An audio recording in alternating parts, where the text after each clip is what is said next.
Brought to you by Agilus Diagnostics. Health test की बात आती है तो मैं भरोसा करता हूँ India's largest diagnostics company Agilus diagnostics. खुद को टेस्ट करते रहो। महाराष्ट्र में अगले महीने विधानसभा चुनाव है और चुनाव से ठीक पहले शिंदे सरकार ने एक के बाद एक कई बड़े फैसले लिए हैं। अब शिंदे सरकार ने जनता को लुभाने के लिए मुंबई में एंट्री पर लगने वाले सारे टोल टैक्स खत्म कर दिए हैं। इससे जनता को काफी बेनिफिट भी होगा, राहत भी मिलेगी। मुंबई में एंट्री के लिए कुल 5 रास्ते हैं जिन पर टोल टैक्स लगता है।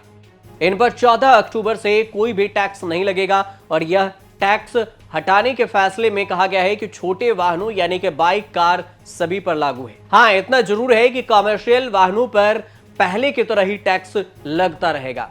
शिंदे सरकार के इस फैसले से लाखों लोगों को फायदा होगा। ऐसे में इसे चुनाव से पहले मास्टर स्ट्रोक की तरह भी देखा जा रहा है। इस निर्णय से मुंबई और आसपास के इलाकों में सरकार के पक्ष में माहौल बन सकता है।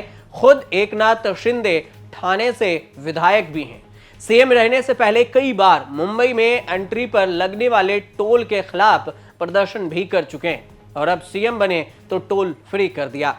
महाराष्ट्र सड़क परिवहन निगम की ओर से बनाए गए 55 फ्लाईओवर्स के लिए 45 रुपए का टोल टैक्स का चार्ज लिया जाता है और इसका निर्माण 1995 से 1999 के दौरान हुआ था।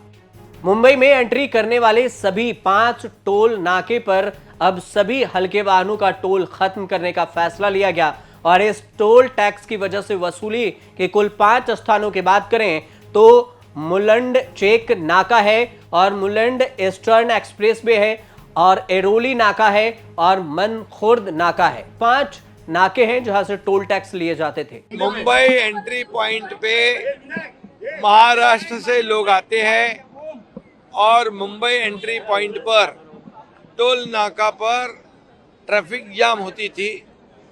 लोगों की मांग पिछले कई सालों से थी और कई लोग कोर्ट में भी गए थे और उसमें कोर्ट में जाने वाला मैं भी हूँ।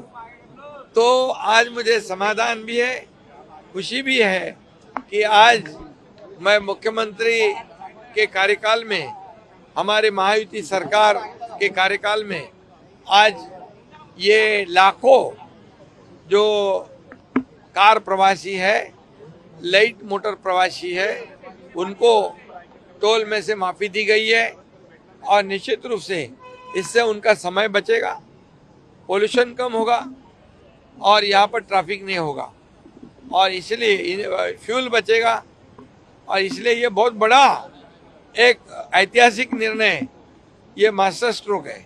शिंदे सरकार ओबीसी आरक्षण और लाडली बहन योजना के बाद मुंबई में टोल खत्म करने का फैसला करके विधानसभा चुनाव से पहले मास्टर स्ट्रोक चला है। मुंबई का इलाका उद्धव ठाकरे के शिवसेना यूबीटी एक बड़ी चुनौती है जिसके लिए शिंदे सरकार ने बड़ा सियासी दांव खेला है।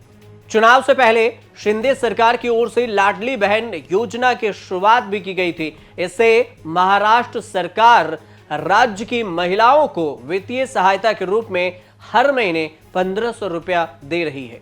शिंदे सरकार लाडली बहन योजना का जमकर प्रचार प्रसार भी कर रही है जिसके जरिए आधी आबादी यानी कि महिला मतदाताओं को साधने की पूरी तरह रणनीति तैयार है। बीजेपी इस लाडली बहन योजना के जरिए मध्य प्रदेश की चुनावी जंग को भी जीता था और यहां पर फायदा भी हुआ, चुनाव में जीत मिली। अब महाराष्ट्र में सत्ता की वापसी के लिए दांव चला है लाडली बहन योजना। शिवराज सिंह चौहान ने मध्य प्रदेश में इसी एक योजना से सारी सियासी फिजा को बदल दिया था। अब इस विनिंग फार्मूले से महाराष्ट्र को साधने की रणनीति शिंदे सरकार ने अपनाई। शिंदे सरकार ने केंद्र से ओबीसी में गैर क्रीमी लेयर के लिए आय की सीमा मौजूदा 8 लाख रुपए से बढ़ाकर 15 लाख सालाना करने का भी अनुरोध किया है। इसका मतलब है कि महाराष्ट्र सरकार ने केंद्र से मांग की है कि ओबीसी में क्रीमी लेयर तय करने की जो मौजूदा सीमा 8 लाख रुपया है उसे 15 लाख रुपए कर दिए जाएं। इसी तरह हरियाणा में नायब सिंह सैनी सरकार ने भी ओबीसी में क्रीमी लेयर की सीमा को 6 लाख से बढ़ाकर 8 लाख रुपए किया था और इसका फायदा भी बीजेपी को मिला। हरियाणा में बीजेपी को जीत मिली। अगस्त 2022 में केंद्रीय मंत्री नितिन गडकरी ने राज्यसभा के सदस्यों को कहा था कि वे एक एक्सप्रेसवे पर लगने वाले टोल टैक्स के जनक हैं। ऐसा इसलिए क्योंकि 90 के दशक में महाराष्ट्र कैबिनेट का सदस्य होने के दौरान उन्होंने महाराष्ट्र में ऐसी सड़कें का निर्माण कराया था जिसे गुजरने पर लोगों को टोल टैक्स देना पड़ता था।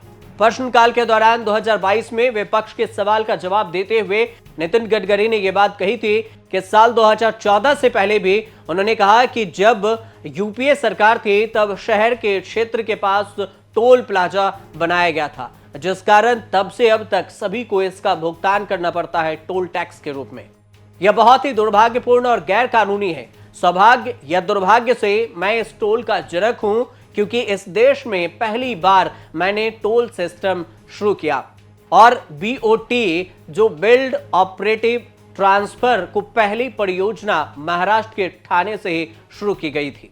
आपको यह भी बता दें कि ये जो टोल वाला सिस्टम है 1995 से 1999 के बीच महाराष्ट्र सरकार में पीडब्ल्यूडी मंत्री के रूप में गडकरी के कार्यकाल के दौरान ही पहली बार मुंबई और पुणे एक्सप्रेस वे परियोजना के तौर पर शुरुआत की गई थी और तब से मुंबई में एंट्री के लिए 5 जगहों 5 नाका से टोल टैक्स वसूली करती थी सरकार, जो कि अब चुनाव से एन पहले सरकार ने इस टैक्स को खत्म कर दिया है। तो अब देखना दिलचस्प ये होगा कि नवंबर में जो महाराष्ट्र में विधानसभा चुनाव होने वाले हैं उससे जो चुनाव पर इसका कितना असर पड़ता है। टोल टैक्स खत्म करने से शिंदे सरकार या एनडीए सरकार जो है वो वापसी कर पाती है या फिर माहौल कुछ उलट पड़ जाता है। फिलहाल आप देखते रहिए न्यूज़ तक।